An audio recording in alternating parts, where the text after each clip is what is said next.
தேச பிரிவினையின் கொடூரத்தால் பாதிக்கப்பட்ட மக்களுக்கும் அவர்களின் துணிச்சலுக்கும் அஞ்சலி. இன்று தேச பிரிவினை தினம் அனுசரிக்கப்படுவதை ஒட்டி பிரதமர் நரேந்திர மோடி கருத்து பதிவு.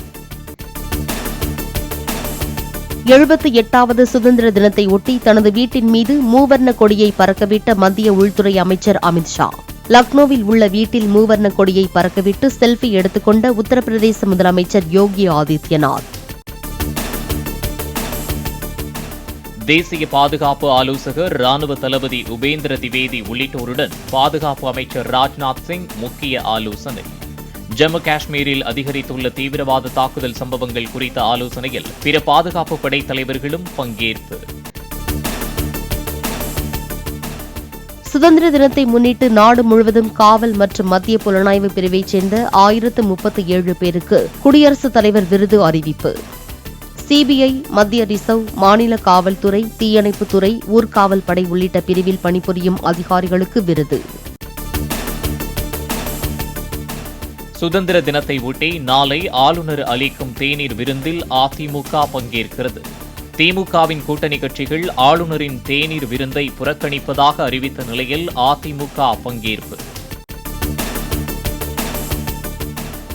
நெடுஞ்சாலைத்துறையில் உதவியாளர் பணியிடத்திற்கு தேர்வானவர்களுக்கு பணி நியமன ஆணைகளை வழங்கினார் முதலமைச்சர் மு க ஸ்டாலின். 180 பேருக்கு வழங்கிடும் அடையாளமாக 10 பேருக்கு நியமன ஆணை வழங்கப்பட்டது.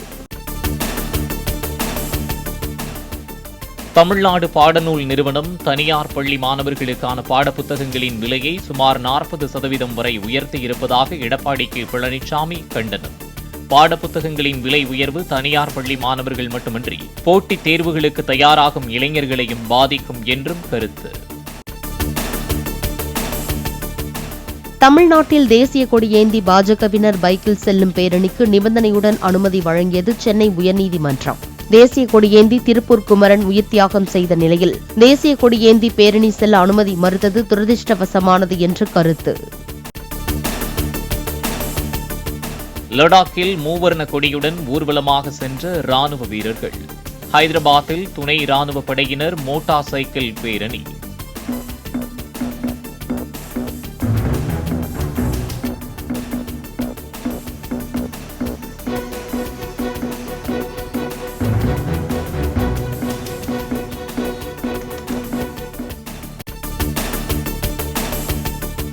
எழுபத்தி 8வது சுதந்திர தினத்தை ஒட்டி மூவர்ணத்தில் மிளிரும் ஹைதராபாத்தில் உள்ள கோல்கொண்டா கோட்டை. தேசிய கொடியை பிரதிபலிக்கும் வகையில் ஆரஞ்சு, வெண்மை மற்றும் பச்சை நிற மின் விளக்குகளால் அழகுற அலங்கரிப்பு. உலகின் மிக உயரமான ஜம்மு காஷ்மீரின் செனாப் ரயில்வே பாலத்தில் பட்டொலி வீசி பறக்கும் 735 மீட்டர் நீள தேசிய கொடி.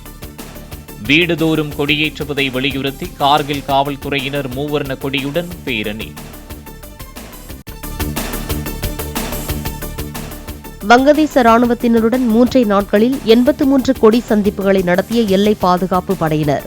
வங்கதேசத்தில் உள்ள இந்தியர்கள் மற்றும் சிறுபான்மையினருக்கு பாதுகாப்பு வழங்க வலியுறுத்தல்.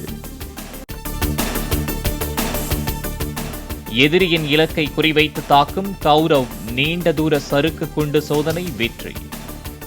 Su-30 MKI போர் விமானத்தில் இருந்து சோதனை நடத்தப்பட்டதாக பாதுகாப்பு ஆராய்ச்சி மற்றும் மேம்பாட்டு அமைப்பு தகவல். முதன்முறையாக ஆகஸ்ட் 23ஆம் தேதி தேசிய விண்வெளி தினமாக கொண்டாடப்படும் என மத்திய அரசு அறிவிப்பு. சந்திரயான் 3 விண்கலம் நிலவில் வெற்றிகரமாக தரையிறங்கியதை கொண்டாடும் வகையில் தேசிய விண்வெளி தின கொண்டாட்டம். ஸ்ரீவில்லிபுத்தூர் அருகே மாயத்தேவன்பட்டியில் ஜெயந்தி பட்டாசு ஆலையில் நிகழ்ந்த வெடி விபத்தில் 2 பேர் பலி. வெடிமருந்து தயாரிப்பிற்கான வேதிப்பொருட்கள் உள்ளிட்டவற்றை லாரியில் இருந்து இறக்கிக் கொண்டிருந்தபோது வெடி விபத்து நிகழ்ந்ததாக தகவல். தொடர் விடுமுறை காரணமாக சென்னையில் இருந்து புறப்படும் விமானங்களின் கட்டணம் உயர்வு. கடைசி நேர புக்கிங் காரணமாக கட்டணம் அதிகரிப்பு என தகவல். வயநாடு நிலச்சரிவில் உறவுகளை இழந்த போதிலும் மீட்பு பணியில் ஈடுபட்ட இந்திய ராணுவ வீரர் ஜினோஸ். நிலச்சரிவில் சூரல்மலையில் உள்ள தமது மாமா மற்றும் அவரது குடும்பத்தினர் உட்பட 4 பேரை இழந்ததாக தகவல். ஆம்ஸ்ட்ராங் கொலை வழக்கில் கடந்த வெள்ளிக்கிழமை கைதான தாதா நாகேந்திரன் சென்னை எழும்பூர் நீதிமன்றத்தில் ஆஜர்படுத்துவதற்காக வேலூர் சிறையிலிருந்து போலீசார் அழைத்து வருகின்றனர். செந்தில் பாலாஜி ஜாமீன் மனு இன்று இறுதி வழக்காக விசாரிக்கப்படும் என உச்சநீதிமன்றம் அறிவிப்பு. இடி தரப்பு வழக்கறிஞரான சொலிசிட்டர் ஜெனரல் துஷார் மேத்தா வேறு வழக்கில் ஆஜரானதால் மாற்றம். சென்னை மற்றும் புறநகரின் ஒரு சில பகுதிகளில் இன்றும் நாளையும் இடி மின்னலுடன் கூடிய மிதமான மழைக்கு வாய்ப்பு.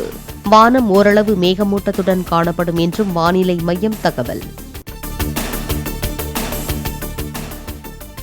ஒலிம்பிக் மகளிர் மல்யுத்த இறுதிப் போட்டியில் 100 கிராம் எடை அதிகரிப்பால் தகுதி நீக்கம் செய்யப்பட்ட விவகாரம். இந்திய வீராங்கனை வினேஷ் போகத்தின் மேல்முறையீட்டு மனு மீதான தீர்ப்பை நாளை மறுநாளிற்கு தள்ளி வைத்தது தீர்ப்பாயம்.